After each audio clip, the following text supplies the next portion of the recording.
اسمي شذى بقيلة، عمري 31 سنة، من القدس، متزوجة وعندي بنتين. بعمل دكتوراه في علم الأدوية، هاي سنتي الأولى. البحث تبعي عن نوع من الخلايا المناعية اسمها الماست سيلز. احنا بنتوقع انه في علاقة ما بين امراض الماست سيلز وحالة موجودة بشكل طبيعي بأجسامنا اسمها الاستجابة للبروتينات الغير مطوية. نحاول نربطها على أمل إنه يكون في عنا بالمستقبل علاجات جديدة لأمراض مثل مرض الماستوسايتوسيس أو الماست سيل لوكيميا اللي هي من الأمراض السرطانية اللي بتخص الماست سيلز. المختبر اللي بشتغل فيه بيتكون من 6 طلاب، منهم 3 شباب و3 بنات. نشتغل على مجالات مختلفة عن بعض. الحلو في المختبر تبعنا إنه الكل بيساعد بعضه. دايما بنسأل بعض إنه شو رأيك اللي أسويه، إنه طلعت عندي هاي الريزلت، إيش اللي أسويه، كيف أصلح. أنا جاي من عيلة كبيرة، إحنا 5 بنات وولدين. أنا رقم 6 قبل الأخيرة. من وإحنا صغار أبوي علمنا إنه فيش للواحد إلا شهادته، وهو اللي كان طول الوقت إنه يدعمنا نتعلم، والحمد لله كلياتنا متعلمين. أنا الأولى اللي راح أكون قويت قلبي أكتر للدكتوراه. بالثانوية كنت طالبة هادية، ما كنت عارفة شو بدي. بعرف إنه أنا شاطرة وبدي أدرس وبدي أجيب معدل. اللي اخترت الصيدلة بناء على معدلي، إنه معدل عالي حرام أروح أدرس إشي تاني. أوقات بحكي لو إني بلشت من الأساس مثلا بنوع من أنواع العلوم الأساسية مثل الأحياء، كان كتير الإشي رح يكون أحسن لإلي. كنت أفكر إذا بدرس هذه التخصصات في الآخر رح أصير معلمة مدرسة. ما كنت أعرف إنه بالعكس القوة إني أبدأ في هيك تخصص وبعديها بكمل عليه، وبالعكس بكون كتير متمكنة والإشي بيدعمني لقدام. لما خلصت توجيهي وجهوني أكتر إني أطلع على الأردن. بصراحة نوعا ما بندم على هاي الخطوة، بحس إنه لو من الأساس بلشت هون كان رح يكون سرعة إنجازي للأشياء أحسن. في فترة من فتراتي بالجامعة كان عندي طموح إني أطلع على أمريكا، وكان الإشي وارد مع معدلي بالبكالوريوس، بس العيلة كانت ضد هذا الإشي إني أطلع على محل أبعد من الأردن. العقلية العربية بنت بنفعش تطلع محل بعيد أكتر من المحل اللي أتليست كل اللي حوالينا جربوا. كان الحل الوحيد لإلي إني أكمل هون وفي أحسن جامعة بالبلد اللي هي لقيتها العبرية. عملية التسجيل للماستر وقتها انصدمت إنها ما كانت بهالصعوبة هاي. كنت مفكرة إنه رح يكون كتير مراحل رح أمرقها لأني مش خريجة الجامعة من البكالوريوس، بس الإشي كان بس إنه فيك امتحان عبري، وكان في المعدل اللي لازم يكون أقل إشي 80. والشخص اللي دعمني إني أكمل بهذا الخط هو زوجي حاليا، لأني ما كنت أعرف عبري وهو كان يعرف عبري. هو اللي أجا معي بأولها ولف معي على الدكاترة وساعدني في التواصل معهم ومع التسجيل. اللغة أكبر تحدي للي بده يجي على الجامعة العبرية، لأنه بالآخر هو رح يحتاج إنه يتحدث فيها. دخلت الجامعة وأنا يدوب بعرف أقرأ، بس وجود المتحدثين بالعبري حوالي بالمختبرات بأي محل بدي أروح أعمل بحث، هذا الإشي اللي قواني. فالإشي أخذ وقت، أخذ أكتر من سنة لحتى قويت باللغة. إني ما دخلت قوية بالعبري من الأساس، هذا الإشي ضيع علي كتير فرص. في المختبر الطالب بيكسب خبرة من التعليم بأنه بيعلم طلاب البكالوريوس. أنا هذا الإشي خسرته لأني ما قويت قلبي، كنت خايفة أني أوقف قدام كتير طلاب وأضطر أحكي بلغة هم بيعرفوها أكتر مني. لما بلشت الماستر كانت أول فرصة لإلي إني أختلط بالمجتمع الإسرائيلي. كان عندي خوف من موضوع إني بنت عربية محجبة كيف يتقبلوني. بصراحة كان كتير بسيط، ما فيش كانت مشكلة. التحدي الأساسي للطلاب العرب هو اللغة، وهذا الإشي بيخلي عندهم كمان أوقات ضعف إنهم يدافعوا عن حقهم، ضعف إنهم يبرزوا حالهم.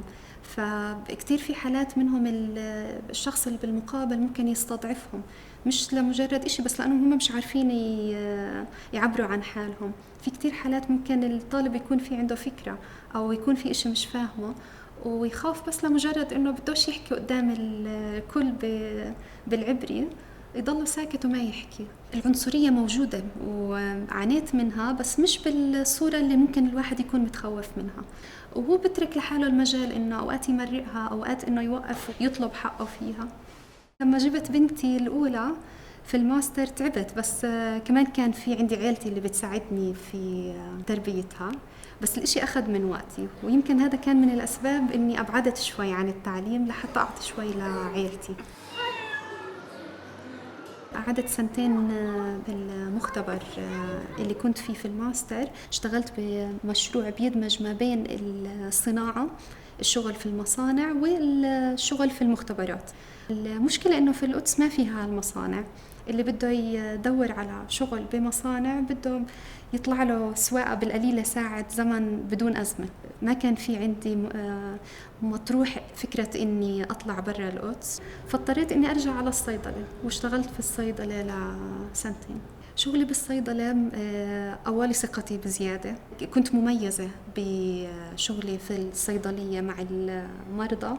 المحادثة مع اليوم يوم ولمدة أقل إشي 6 ساعات قوتني من ناحية لغة أكتر، وساعدتني إني أصير أحكي قدام الناس، ما أكون موطية صوتي وأنا بحكي بالعبري، لأني خايفة إنه تنحكى كلمة معي غلط. بعدين بناتي كبروا، صاروا بعمر بيفهموا إنه ماما عليها دراسة وهلأ ما بدنا نغلبها، لأنها بس تخلص دراستها بتعمل لنا اللي بدها إياه. زوجي كمان مرة هو اللي دعمني وأقنعني إنه لا، ارجعي على الجامعة، لأنه هذا الجو اللي أنت كنت تحبيه وكنت تنتجي فيه أكتر.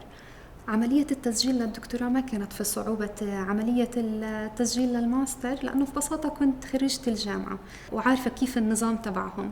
والخطوة الصعبة لكل الطلاب اللي هي وجود الدكتور المشرف على البحث تبعي كانت في قمة السهولة، لأني صرت أعرف الدكاترة كلياتهم.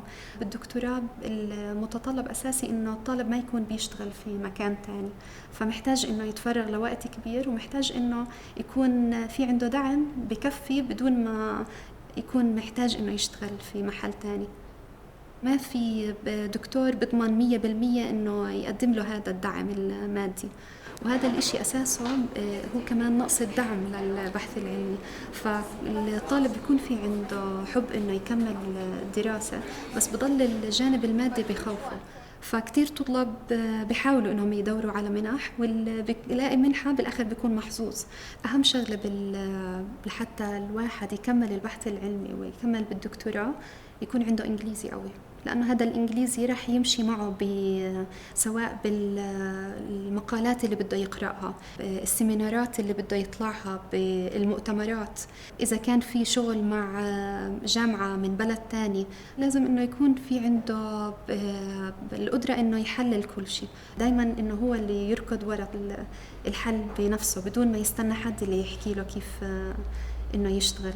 أول ما بلشت كتير كانت عندي لحظات إحباط، وأفكر إنه لو إني بشتغل شغل عادي هلأ خلص بروح على البيت وما بيكون في عندي بضغط أعصاب، أو إنه أفكر بالإشي اللي عماله مش عم بيزبط معي، أو إنه بالتأخير اللي عمالي بتأخره بالمختبر. بحاول قد ما بقدر أوازن بين حياتي برا الجامعة وحياتي جوا الجامعة. بحاول إنه آخر الأسبوع هو الوقت اللي لعائلتي. لا، والحمد لله بس الواحد يتعود على الإشي بصير أصلاً إن شغله أسرع، وهو بينه وبين حاله بيكون ملزم أكتر، لأنه بده يشوف نتيجة لهذا الشغل.